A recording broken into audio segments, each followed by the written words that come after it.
He's a really strong, empowering character. Specifically, it's really nice to see a woman of any sexuality just being portrayed as like a real badass. Her coming out journey was quite realistic. I think the way that her parents handled it is what happens a lot of the time. Sometimes the parents might feel overwhelmed at first and not necessarily agree with what their child's choice is, especially with bisexuality. It can be a bit more confusing because it's not just as simple as liking boys or liking girls. A lot of the time they'll mistake it as an experimental phase, or they just won't treat it as a realistic sexuality. I don't think that there were that many stereotypes that were followed.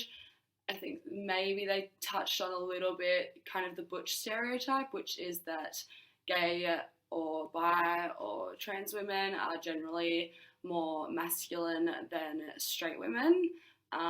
Just because Rosa is obviously, like I said, she's kind of a badass, and she doesn't really show her feelings. She doesn't really talk about her emotions that often.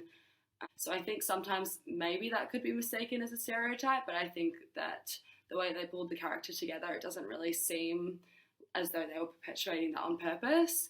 Other than that, I think that they were really good because a lot of the time in TV and media, they show bisexuals to only be dating the same gender to prove that they do or they are, a little bit gay. But on the TV show, she actually dates men and women, which I thought was a really good representation because she liked both genders equally instead of just being gay or just being straight.